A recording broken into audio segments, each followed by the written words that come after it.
Hello and welcome to episode 264 of the Clean Energy Show. I'm Brian Stockton. I'm James Whittingham. This week, your favorite Climate Solutions podcast received a couple Sustainable Recognition Awards on the weekend. That's right, the Clean Energy Show is technically an award-winning podcast now.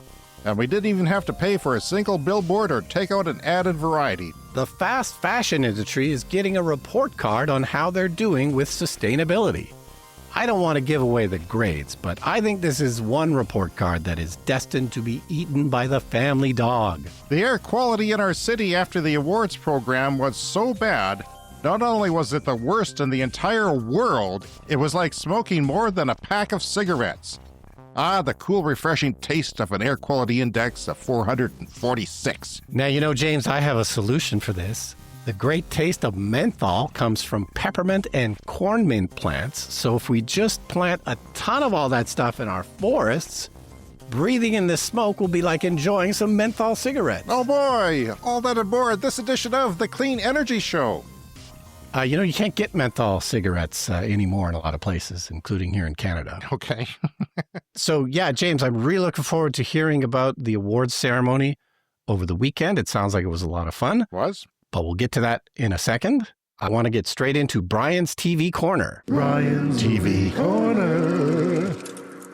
Anyway, so one of the things I like to watch on streaming services, I love a good, limited series, kind of crime, mystery, thriller type of show. Like if you go on Netflix, they have a ton of these kind of 8-episode, self-contained, crime, mystery, thriller kind of shows. So I tend to watch a bunch of those things on streaming. But what I thought was fun was the last two that I watched both had essentially clean energy villains as the villains in the plot line. So people like us were the villains. It's something like that. So I'll explain that in a second. So the two series I watched, one was called The Madness, and this stars Coleman Domingo and was directed by Clement Virgo, who's a great Canadian film director. And 8-episode series, and it's from last year. It's on Netflix. Yeah, there's a sort of a big business guy who's the bad guy. Like he's making all of his money off of clean energy. Really? But he's the villain in the story. Yeah. And then the other one I watched was a Danish series. I'd watched a couple of these from Sweden. There's a few Swedish crime, thriller, mystery kind of shows on Netflix. So I watched a couple of those. And then the algorithm sent me this Danish one, and it's called Secrets We Keep. And I haven't finished watching it, so I don't know the conclusion, but one of the bad guys, the neighbor of the woman who's the star of the show, he's a Danish wind turbine magnate who's worth hundreds of millions of dollars. Of course, we talk about Danish wind turbines a lot on the show. Mm-hmm. That's the home of, essentially high power wind turbines. So presumably somebody is making a ton of money off these wind turbines, but that appears to be the bad guy in this Danish crime show. You need to hurt me? Should I? I haven't done anything. No. I hire people to keep people like you at bay while I solve problems. Saving the world. Providing answers. For profit. For air conditioners, because the earth is hot. And guess what air conditioners require? Motherfuckers like you. Zero carbon electricity. Shut the up. Yeah, so that's a clip from The Madness. That was Coleman Domingo talking to the bad guy in that show. How's the series must be all right if you keep watching it. Yeah, that's just kind of my thing. And then the algorithm starts feeding you more of these shows.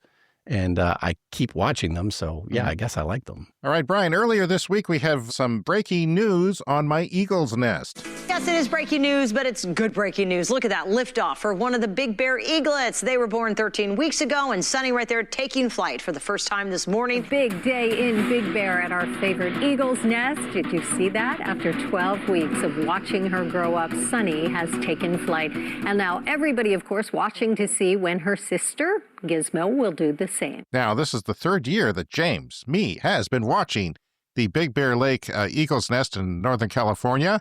It is a live stream. This has been going on for years. They have 2 cameras. Yep. They use solar panels to transmit and power the cameras. And there was a big snowstorm. Well, the first 2 years, I should say that if you're just joining us and you're new to the show, the eggs did not hatch. So they start to slowly give up on the nest, then ravens come and eat the eggs. And it's depressing. But it goes on. This year, not only they laid 3 eggs. They all hatched, but one died. One died in a snowstorm, and they also lost the microphone in that snowstorm. Oh, no. But this week on Monday, Sunny, the oldest eagle, like juvenile eagle, fledged, which means that they took off finally. They've been on the cusp of doing that for, I would say, weeks now. They've been practicing flapping their wings out on a branch. Yep. Finally got the courage to do it, and it became breaking news in Los Angeles, of course. Yeah, so the mic broke during the snowstorm, but I do have a clip.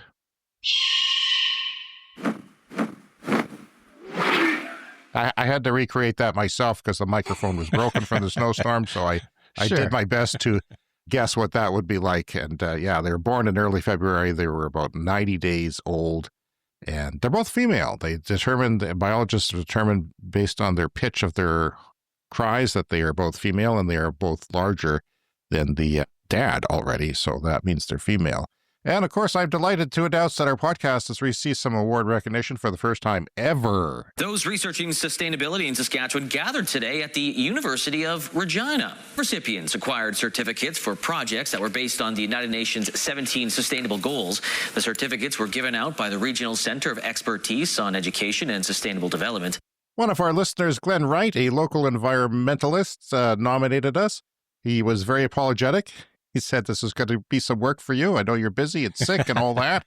But I ended up going because I give a recognition out to different sustainability groups. And usually you apply yourself. And if you want recognition, and they adjudicate it and give it to you.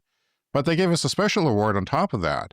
We were then told we would be giving a new award on the day. It's a mouthful, so I'll play a clip from the introduction from the award show. So this is a new award. The Recognition Award for Energy Innovation was established to honor initiatives that contribute to advancing renewable and alternative energy solutions in Saskatchewan. This award recognizes organizations, businesses, municipalities, or community groups that demonstrate leadership in promoting, implementing, or educating others about innovative energy technologies and their role in achieving a more sustainable future. And the winner this year is the Clean Energy Podcast, as represented by James Whittingham and Brian Stockton.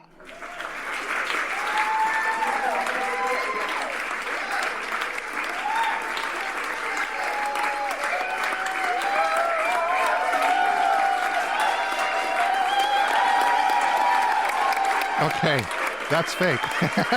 I thought that might be a little embellished. I was watching to see the point where you would catch on. Yeah, I had to clean up the audio, so cleaning up the audio took out the applause, what applause there was. So I just wanted everyone who was there to know that's how I imagined my reception going onto the stage. So yeah, the Lieutenant Governor of Saskatchewan was there, actually handing the awards out, and it was, you probably don't know what that is if you live outside of Canada. The Lieutenant Governors are the highest-ranking officers of their province and represent His Majesty the King under their jurisdictions.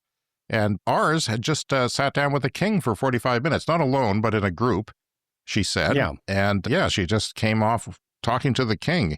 And there's a regal ceremony when she arrives. She has a charge d'affaires or something, an official person with her who does everything for her. And we play O Canada, God Save the King in an abbreviated form, sort of a smash up of those two songs put together. I didn't know that. and then we had lunch. And we had lunch afterwards, and lunch was fine. And ours was the last award of a long day, one of 5 special awards that were given out, in addition to the recognition awards from the Regional Centre for Expertise. The Regional Centre for Expertise is a network of organizations and individuals designated by the United Nations University that work together to promote education for sustainable development in a particular region. And these networks are committed to using education as a tool for building a sustainable future. The United Nations University, Brian, was created in the early 70s. I think by 1975 it became built, and it's in Japan, and it is the world's first international university, and Trump can't stop people from going there. So the Lieutenant Governor, when she had to be the awards, she said that she too drives an electric vehicle, and that she was going to listen to the podcast. She sounded very sincere that she was looking forward to listening to the podcast. So, well, hello if you're listening. If we need to get a message to the King, we now have an outlet to do that. Once a week, we could just, pass it along. Yeah. We probably should be a bit more respectable now that we have someone serious listening.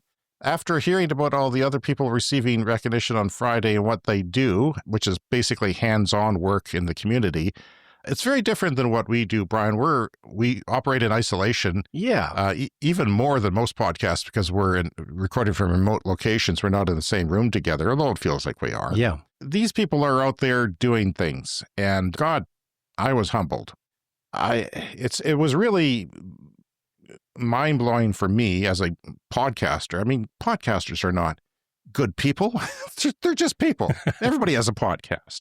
We've been working hard for 5 years and we've built an audience, and I hope we've educated people, and we'll hear from people later on in the show that says we are, but to be included among them, it was a changing moment for me.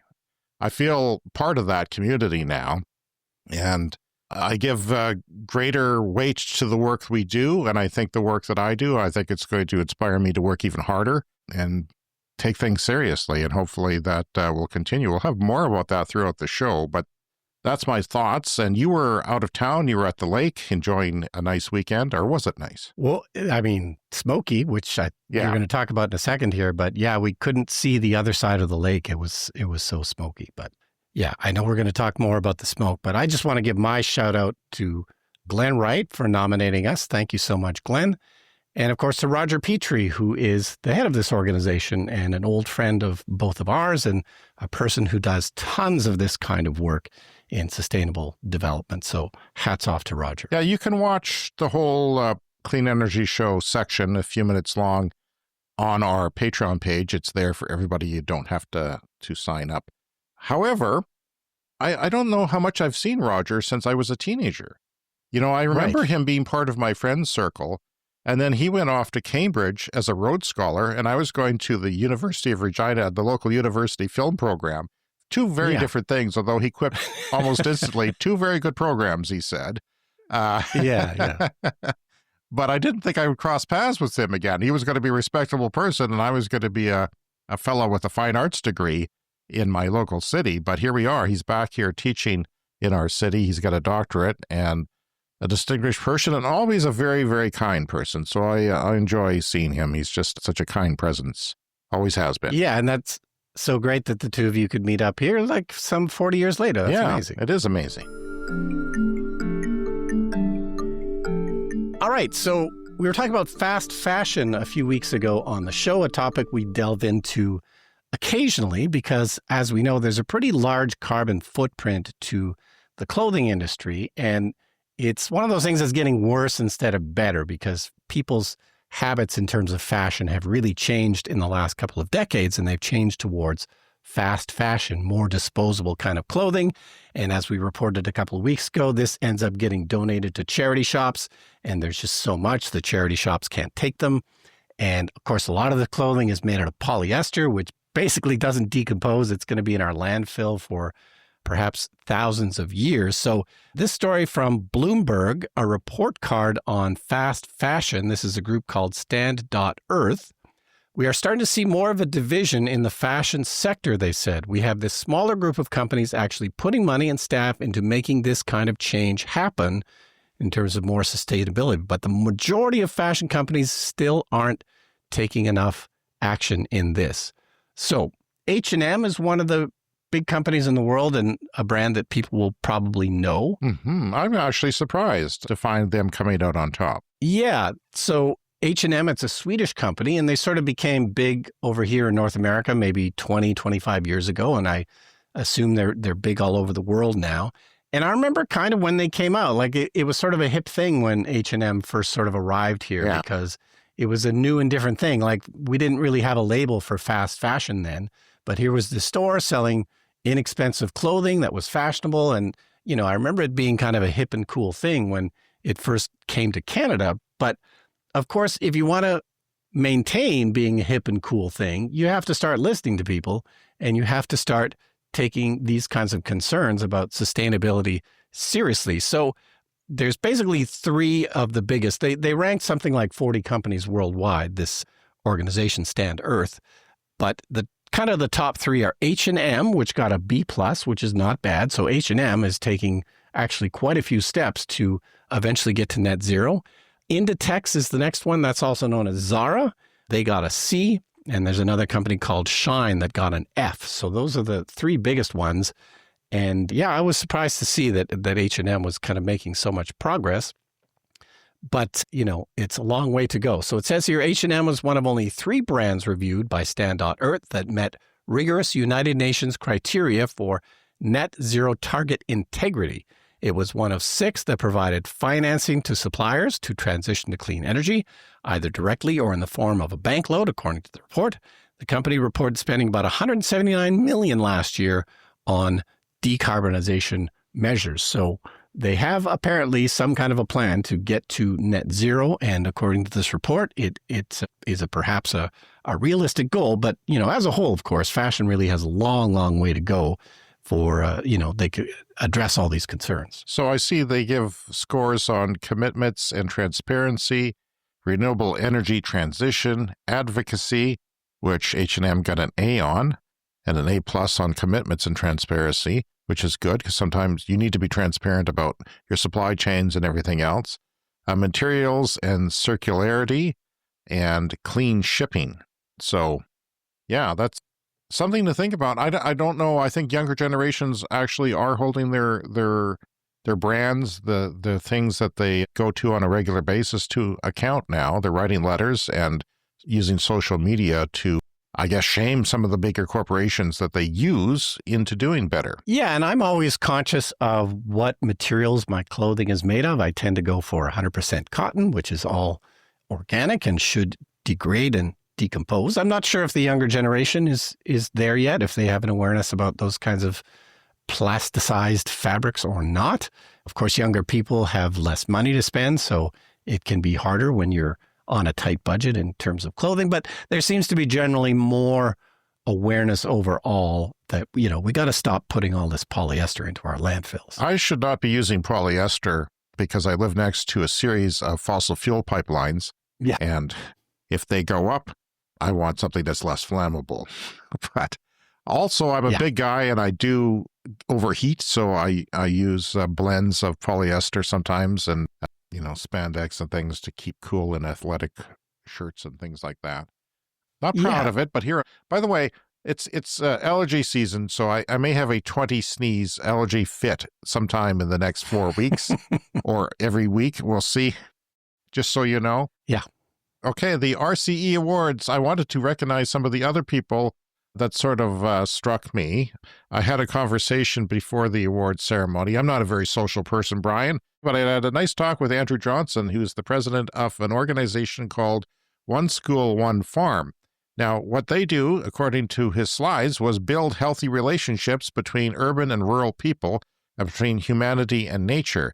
It connects urban schools, so schools in a city like ours, with a farm that is within about an hour. He says it has to be within about an hour. So they find a farmer, or the farmer is frequently coming to them, and the goal is for healthier people through healthier land. This goal is reached through planning and planting diverse habitats that support pollinators. They sequester carbon and prevent erosion and maintain the water cycle. And I thought his journey to get there was actually quite interesting. He has an English degree, which is usually means you're unemployed. It's around these days. But he ended up as an arborist for the city of Saskatoon in the Urban Forestry Department. That's a city 2.5 hours north of us. That is like 300,000 people or so. He got involved with a One School, One Farm after his son learned about climate change in 5th grade and came to be, like many youths, anxious about climate change. So he was very concerned. And he wanted to show his son that there are little things you can do. You're not helpless. There are things you can do. So he joined this program to show his son. And I was very touched by that. And I know my kids are climate anxious, and they became so at a certain point when they learned about it in school.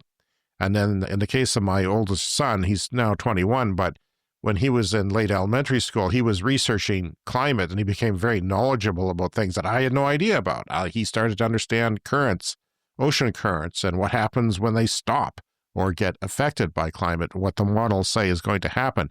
So he became anxious, and I think at some point he may have kind of given up on the whole thing. stopped worrying about it and just was resigned to it, which is kind of just this cloud over his life, which I feel bad about for not only for my kids, but the generation that they are in and future generations as well. And it makes me so angry when politicians ignore such things, especially around here.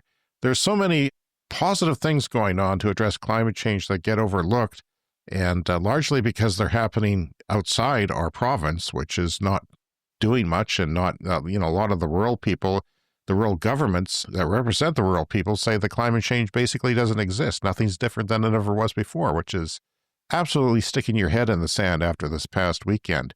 Here's a short clip from One School, One Farm. This is his presentation at the awards event, just a little clip. Starting with 2 pilot projects in 2020, we've grown to 22 partnerships across Saskatchewan. One of the biggest takeaways from our work is that although we're probably best classified as an environmental action and education organization, some of the biggest benefits are in community building and mental health. All right, so he was there and gave a great presentation early on in the day. There was also a breastfeeding advocacy group called the Breastfeeding Advocacy Hub. They were honored with a special award, noting that breastfeeding is the most sustainable way to feed a baby. And I hadn't thought of that before. I don't think it's ever come up on our show before in 5 years. Yeah. And there's sort of declining rates in our province of breastfeeding, which is too bad because it makes your kids healthier and smarter. And there's all kinds of health benefits to breastfeeding a baby and doing it longer and not just a shorter period of time. So they had lots of information on that. They were also a winner of one of the 5 special awards that were given out. And that's something I hadn't thought about before. By the way, I think we breastfed our kids too long because they're too smart. I would wish they were less intimidating to me and less humiliated me less often. Yeah, you want to take the edge off somewhere. You want to make them around the same level, but not too smart. Jason Cook-Studer from the Ronge band, they are up north in our province, kind of central if you look at it on a map, but it's considered north. And they're burning. They're evacuated right now. Yeah. And it's a place that most Saskatchewanians that go to at some point in their lives because the highway goes there and you can, that's what's mostly their northern tip. We had friends, one of them passed away recently, who had a cabin nearby on an island on Namibian Lake. And there was 5 cabins there. And one was this eccentric German guy who gave them trouble all the time. But they also relied on each other because they're on this tiny island. And if the boats aren't going or if they want to know when the ice is broken, well, they're under evacuation too. I don't know how far they are away from shore. I can't remember exactly. It's got a beautiful name. It's called Sunset Island. But if the embers, they can travel up to a mile or so, sometimes 2 miles in certain conditions and fire weather. So hopefully they're safe. But they sold their cabin recently anyway. I think they are in the process of selling it. So hopefully that's taken care of. So Jason's organization is Pithas Wiskotu Community Energy. And I told him, I said, what you do here fits right into our show. We're going to cover it. Yeah. Because it's just the type of thing that we talk about on our show. Jason is a former electrician, a former power utility linesman, and he decided one day that, going up on the power poles in the wintertime wasn't for him. So he got into other things. And he became a solar technician as well as other things.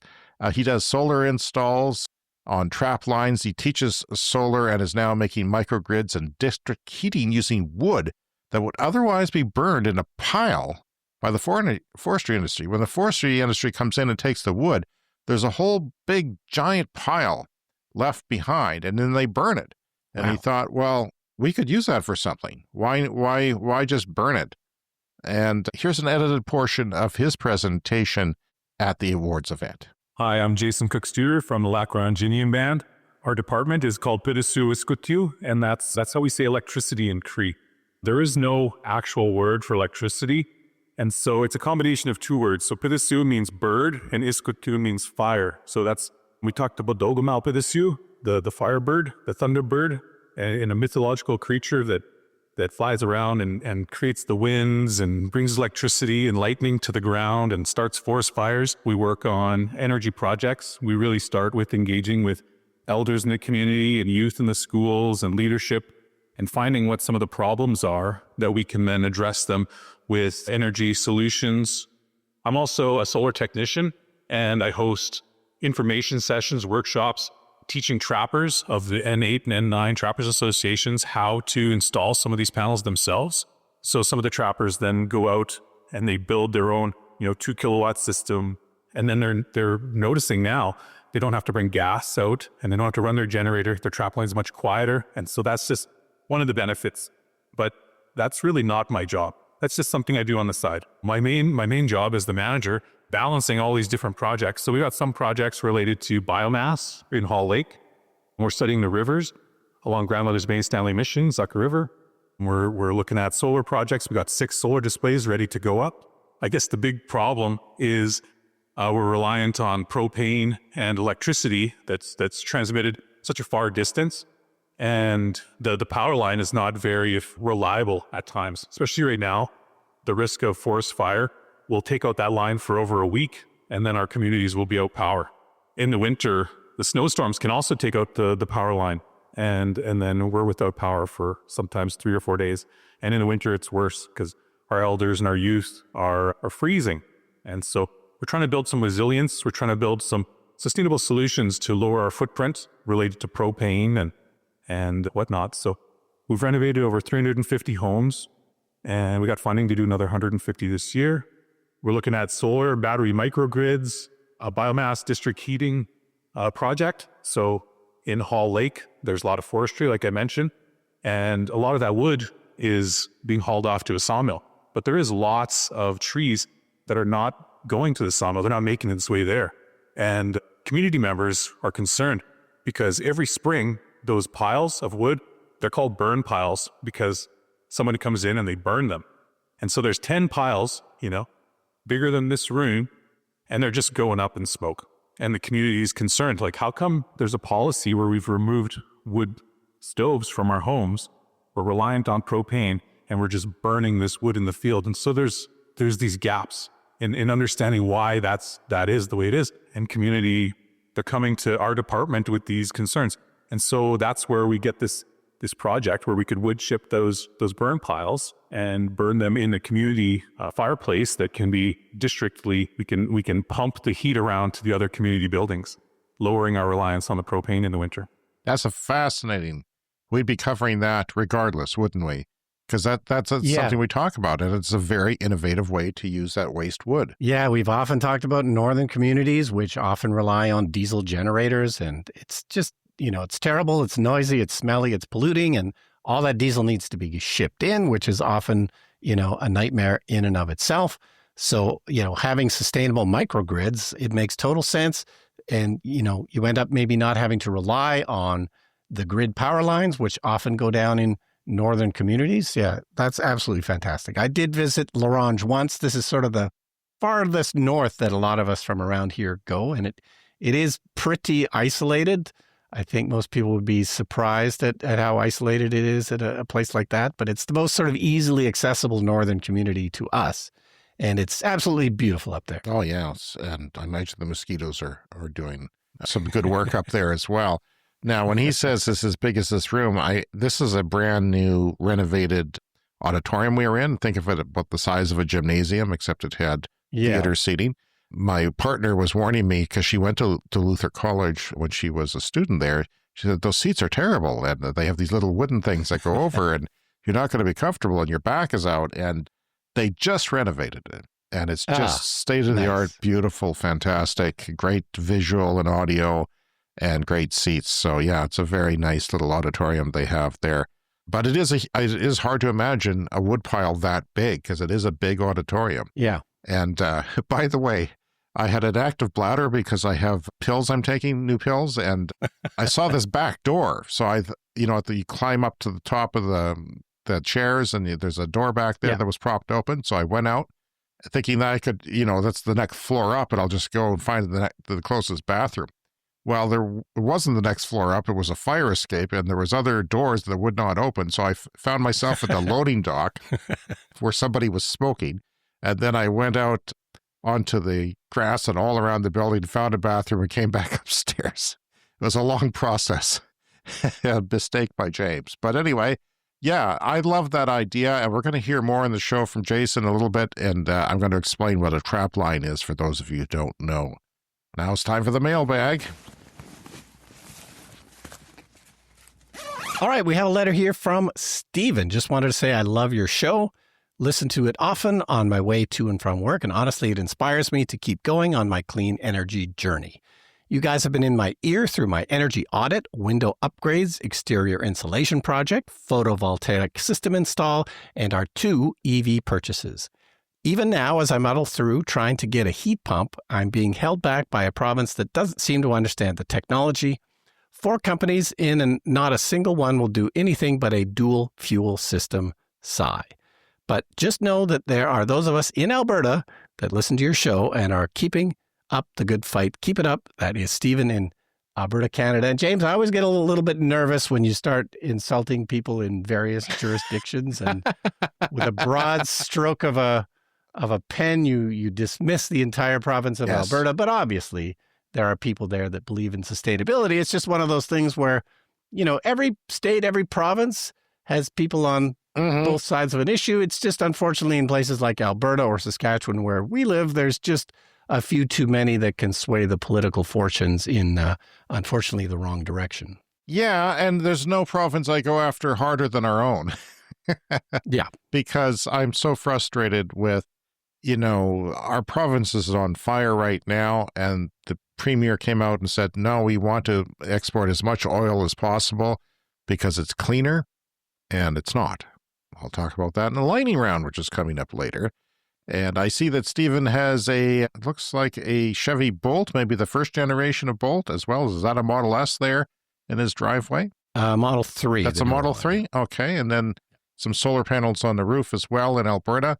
We've had other people from Alberta write in, so it's not terribly new. And, Saskatchewan is more willing to join the United States slightly than Alberta, and more conservative and more, I don't know. Well, everybody moves away, most people like us would move away by now. And it was really nice to see all these people, at that conference or at that event. Yeah.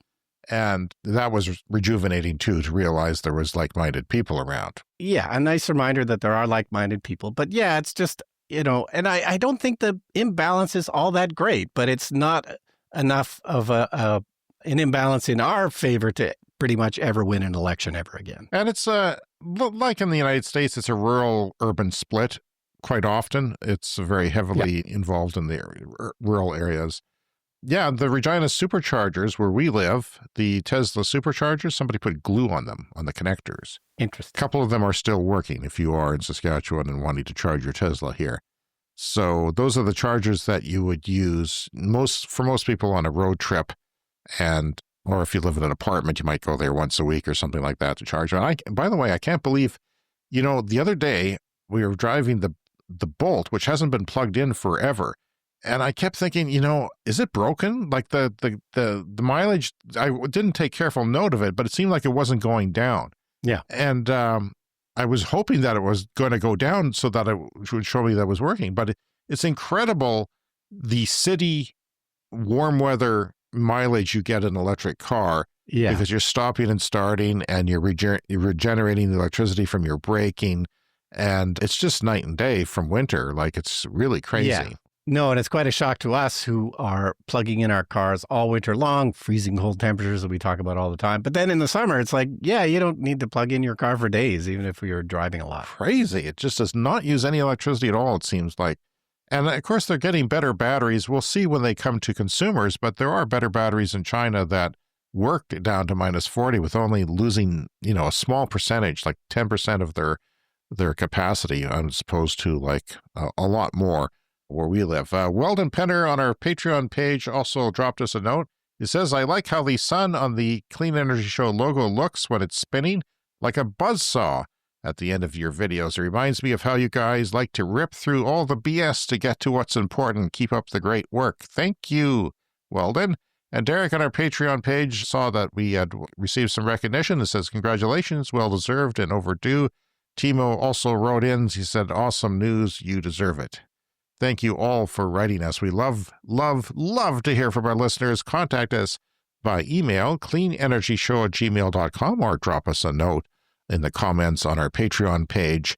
And you can also leave us a voicemail online at speakpipe.com/cleanenergyshow. All right, from Bloomberg, Swiss glacier collapse predicted and save lives. I'm just going to start that Okay. again. That's too bad, because I had one line in my high school play ever, and it was it the Devil and Daniel Webster? And I was a jury member, and I said the sea and the swift whaling ships. And I got it right, but in dress rehearsal, I blew it, and everyone was on the floor laughing because I had one line and I couldn't get through it, and I was taunted for years for that. All right, well, then I guess we have to leave that part in, but I will say it again. From Bloomberg, Swiss glacier collapse was predicted and saved a bunch of lives. Yeah, So I this was is very wondering much about that, because the glacier was in the news. It took out the whole town, and somehow, was it one person who died? Yeah, there's still one person missing. But how did they know? Well, they have all these sensors in place, and they do have the various programs, and they use drones to fly around. And the bad news is that not every country and every glacier is being monitored in this way. But they did an amazing job of predicting this. They evacuated the town of Blotten days before the Birch Glacier collapsed, but the resources that allowed them to do that are not available to most countries. The collapse of the Birch Glacier in the Swiss Alps was an expected disaster. Authorities and scientists had been monitoring the area closely, and when the first signs of instability started to appear, over a week before the event, they evacuated the town, and this is a town sitting below the glacier. The landslide obliterated 90% of the village, and there is still one person missing, according to Swiss authorities. So apparently billions of people globally live downstream from glaciers, and at least 15 million are directly exposed to floods from glacial lakes. According to a 2023 research paper, glaciers have melted at the fastest pace on record this decade, leading to an increase of lakes that can burst at any time, unleashing hundreds of tons of rocks and ice, together with landslides and floods that destroy everything. So, obviously we talk about glaciers melting. This is a reality that's happening. But, I would just tend to think of this mostly as a slow drip. But of course, these glaciers have been there for so long. They are in many ways very structural, and they're embedded in the mountains, and they're embedded with rocks and mud and, occasionally bodies of water. So it's really can be kind of like an explosion, basically. It isn't just always a slow melt. And that's what happened in Switzerland. But, amazing job at predicting this. So it's very much a good news, bad news kind of story. The bad news is glaciers can explode. The good news is it is possible with enough monitoring to perhaps predict it most of the time. Brian, I just wanted to move on now, because I've got a message from TikTok that I put out a feeler the other day when we got a letter from Alberta. Yeah. I remembered that we had another person, a young person who was a teenager, who said that we were inspiring because in their small town, everyone was against solar and things like that. And then they went off to engineering school at the University of Saskatchewan in the city of Saskatoon that we mentioned earlier. And that's also where my son went, although he's in BC now on internship. So I said, hi there. We're talking about Alberta this week, and I just wondered how the U of S went for you, because they weren't sure how it was going to go. And this person was called Thousand Sunny, is their TikTok handle. And they wrote back and they said, I survived, just happy to be home because it's never-ending pile of work. I imagine it is. And Saskatoon is too cold for being an Albertan. Walking to class at minus 40 for months wore down on me. Well, it wasn't minus 40 for months, but I know it was cold, and that took a long time. And they said, I appreciate the check-in and pray you stay in good health to finish the show in 2030. So they're aware of our 2030 agenda to keep going. Yeah. That's kind of our deadline. But we're not going to stop, because AI will replace us and be a better version of us. Sure, absolutely. All right, Brian, I want to talk about After the Awards program now, where I told you I went to the bathroom, so I was outside and it was fine, but I had no connection to the outdoors because we had lunch, we had coffee inside, but we decided to take the group photo outside after the Clean Energy Show received its prestigious award. And then it hit me. It was the worst air I've ever breathed. And I was I don't know. It was, the timing of it was quite interesting for that to happen after a sustainability event like that. Yeah. And then you walk outside with everyone, and it was absolutely terrible. You weren't in town, but there was a cold front that sort of bunched up the air. And I have a picture on our Patreon page of, by the way, I got 2 parking tickets, but I fought them because I wrote my number down wrong on the app, my plate number, and they accepted it. I did some screen captures, and yeah, they got back to me. So that's very nice, because parking tickets are a lot more expensive than they were in my day. And I got in trouble in my day. They were $5 and I couldn't even pay that. And I had to go to court, and it was unpleasant because I never had a parking pass. That air was brown, and it was hard to breathe, and it was nothing like, and I've breathed bad air from forest fires before. I've breathed the Toronto smog in the late 90s when it was still pretty bad on times, but this was nothing like that. And my son said, well, why don't you look up the history to see what it was at that time? So I did with the AQI, the Air Quality Index, based on the U.S. standard, and it was 446, which is considered hazardous. And 300 is where the hazardous level starts. So it was hazardous plus 50%, the way I see it. And it was just atrocious.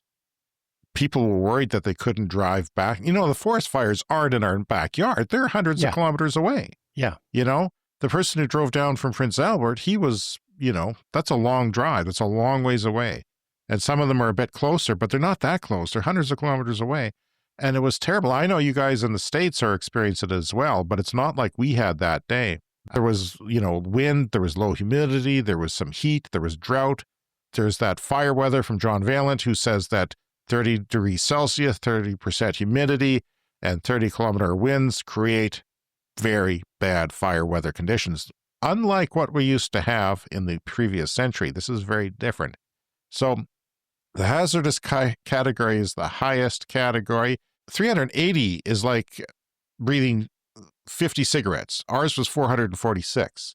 So if we had that all day, you would have to breathe, you would have to smoke, you know, 60 cigarettes if we had that all day. Fortunately, it didn't stick around all day. My daughter texted me, she said there's haze in the hallway at school.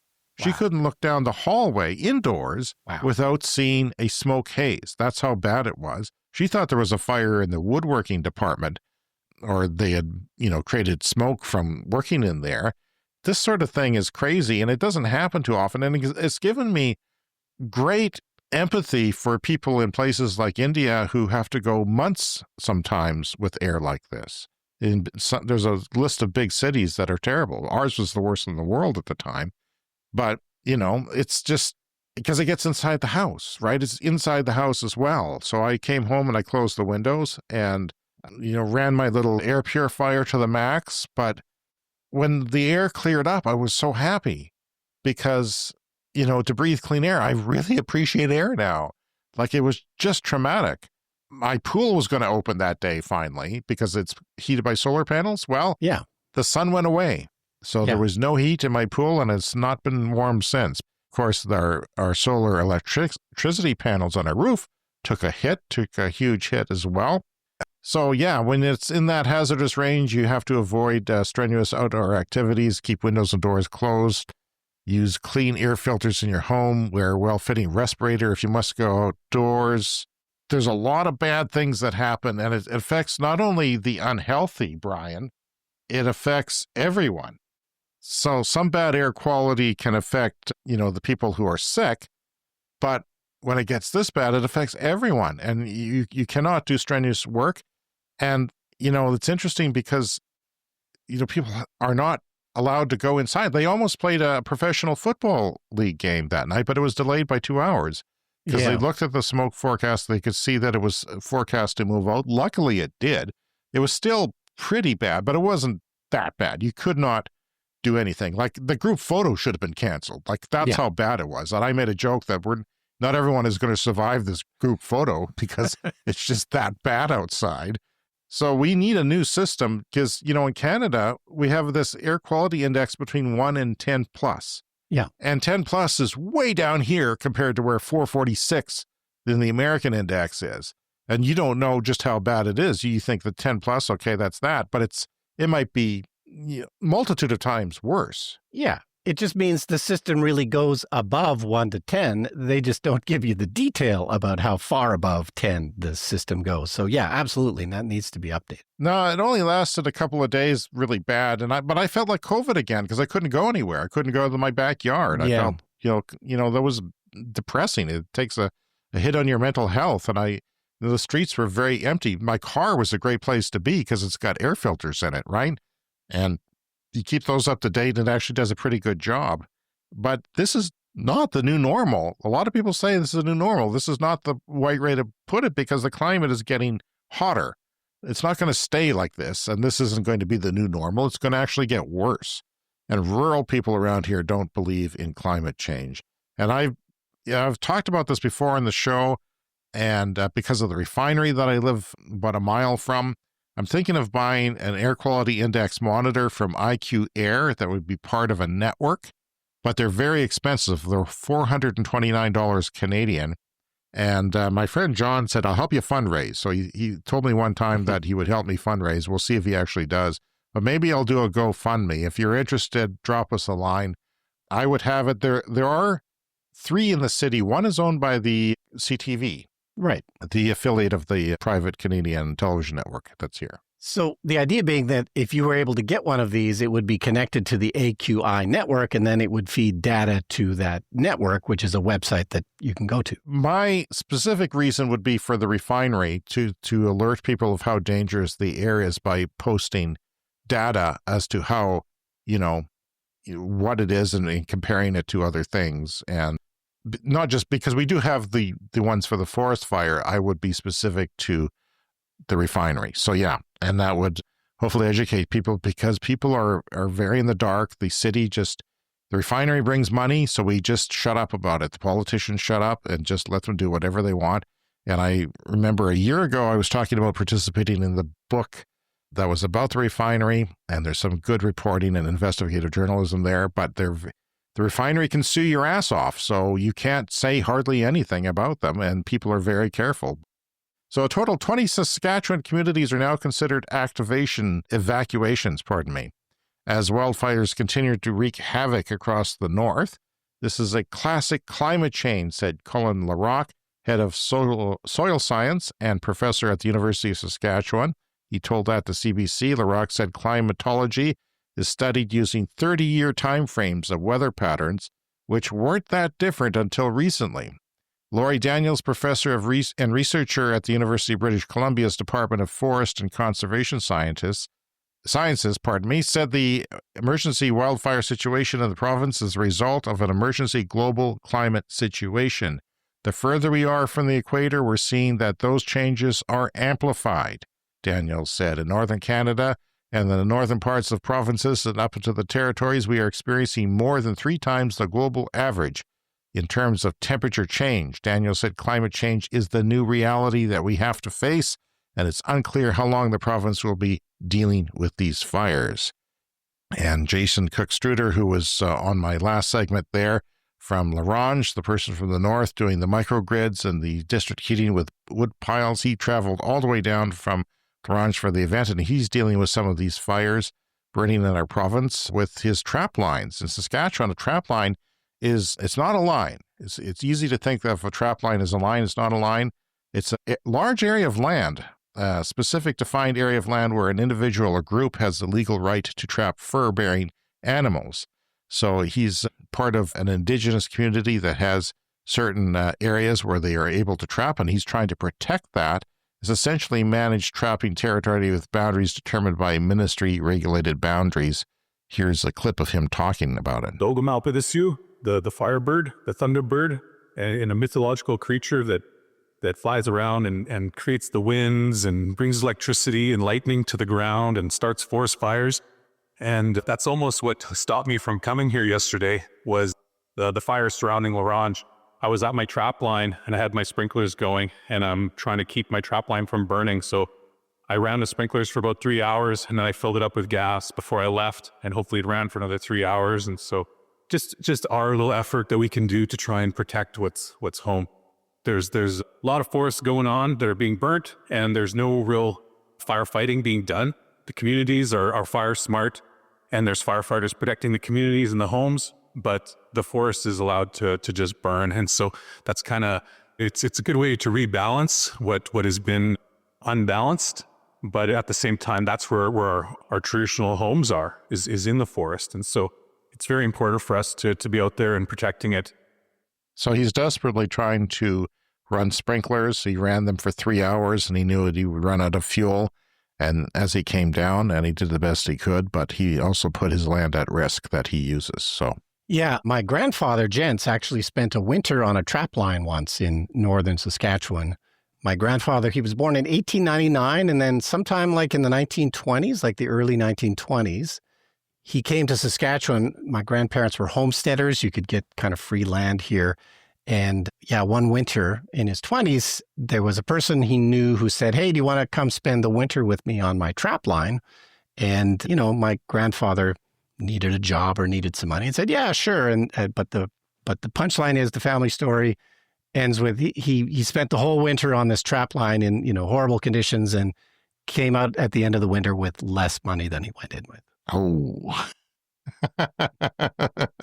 Okay, and just to sort of wrap up the smoke talk, I know we've talked about this before on the podcast, but the smoke here from our part of the world, from Western Canada, is once again so bad that they're actually getting a little tinge of it in Europe. So if you're in Europe and there's a tiny bit of smoke in the air, once again, we would like to apologize for that. I just hope it all goes to Washington, D.C., Brian. Join our Patreon today as a paying member. Get access to our exclusive Patreon episodes. You can now support us for as little as $1 a month on our Patreon page. Some of the perks are ad-free episodes, exclusive access to the Discord server, discounts on our merch, early access to our episodes before the public gets them, behind-the-scenes material with private updates, and thank you credits on our video podcast and shout-outs on our audio podcast, which we'll do today because it is the first podcast episode of the month. And I also want to thank some of our newest members, Doug, David, John without an H, and Nylia, Jamie, and Richard. And we'll talk more about our Patreon members, give them a shout out at the end of the show. Thank you all to support our show. Coming up next is the lightning round.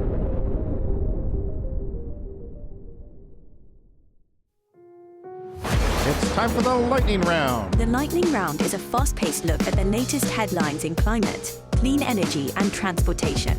Speaking of particles in the air traveling long distances, Brian, a massive cloud of dust from the Sahara Desert blanketed most of the Caribbean on Monday in the biggest event of its kind this year as it heads towards the United States. The cloud extended some 3,200 kilometers from Jamaica to well past Barbados in the eastern Caribbean, and some 1,200 kilometers from the Turks and Caicos Islands in the northern Caribbean down to Trinidad and Tobago. This plume is expected to hit Florida, Louisiana, Alabama, and Mississippi later this week and into the weekend, although it is expected to be a little bit more diluted. Vatican City joins Albania, Bhutan, Nepal, Paraguay, Iceland, Ethiopia, and the DRC to become 100% renewable country. Way to go, Vatican City. Yeah, Gotta get the Pope excellent. on the show. Gotta get the Pope on the show. The EU is within 1% of reaching its 2030 climate goals, the European Union. And it's time for a CS Fast Fact.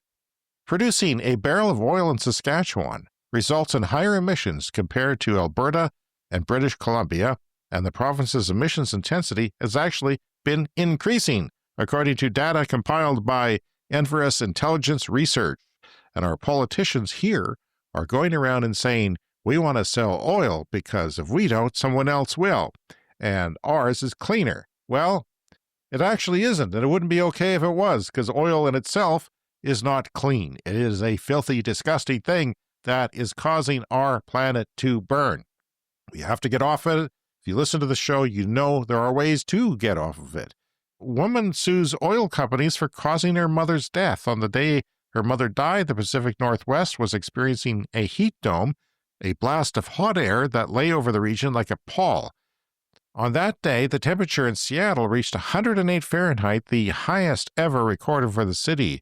An attribution study released shortly after the event by a team of climate scientists claimed the 2021 heat dome would have been virtually impossible. So she is suing.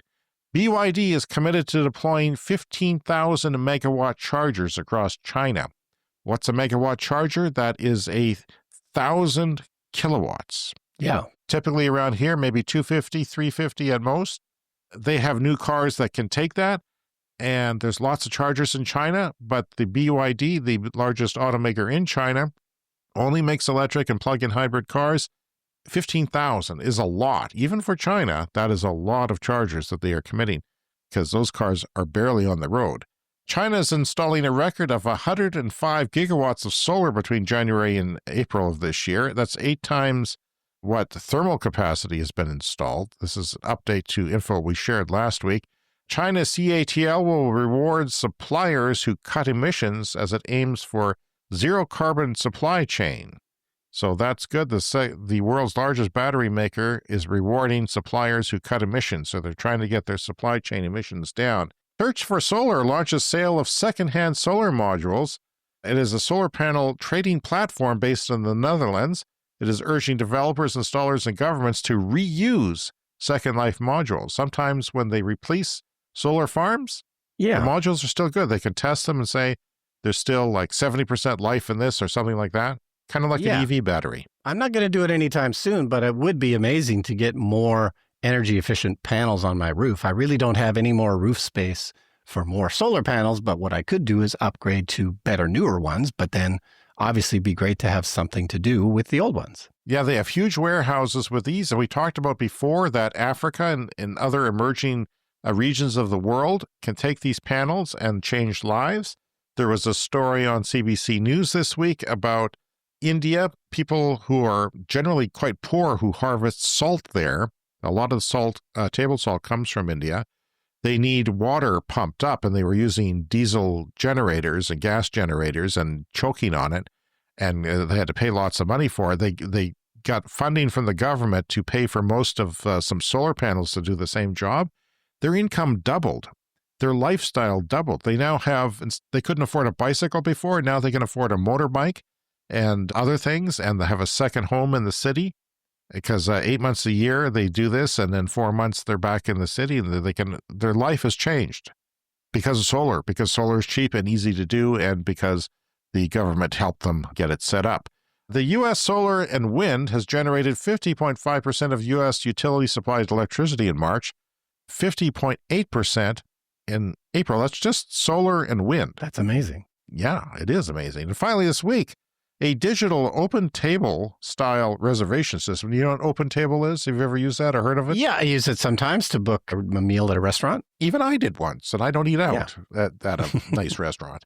That's sort of an app system that helped Los Angeles shipping ports reduce vessel congestion and pollution. This is a low-tech solution that cut shipping emissions by up to 24%, and shipping emissions are bad because they burn the waste fuel that no one else wants, and it usually stinks and is horrible and black and terrible.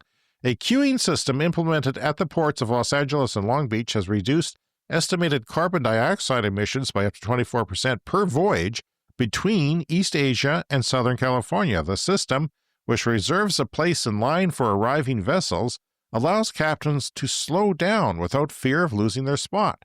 So if they know that they're going to be sitting around, they don't have to worry. They can just take it slower and reduce their fuel consumption and emissions. The queuing system is a low-tech and relatively inexpensive, costing only $300,000 annually to operate. It has the potential to be replicated on other ports in around the world to reduce emissions in the shipping industry, which is really cool. Somebody came up with a very simple idea, applied it to ships of all things, and making a huge impact just from that. That's amazing. And you would think that some type of system would have existed already for that, but obviously they had something antiquated, which could be updated with technology. So fantastic. I love ending the show on some great news like that. Please contact us, cleanenergyshow@gmail.com. We are on social media as Clean Energy Pod. You can visit our Patreon, patreon.com/cleanenergypod. And we have a merch store. that's listed in the show notes. And please, if you haven't already, hit that subscribe or follow button so you can get a new episode every week. Thank you to our Patreon supporters who get the occasional shout-outs on the show. Clean Club Executive, they give the most to Green Bastard, Brent Routley, Clean Club Plus, that's the medium one, Bob Armstrong, John Hayes, and Wes S., and Clean Club, Andy Fessler, John Engen, Sean Ennis, Sean Hines, Timo Kellenberger, Peter O'Donnell, Wellen Penner, Roshan Gervais, and Richard W., as well as to all the people in our supporter level program. We really appreciate you supporting us, and now you can do it for as little as $1 a month. We'll see you again in 7 days. Thank you for listening. See you next week.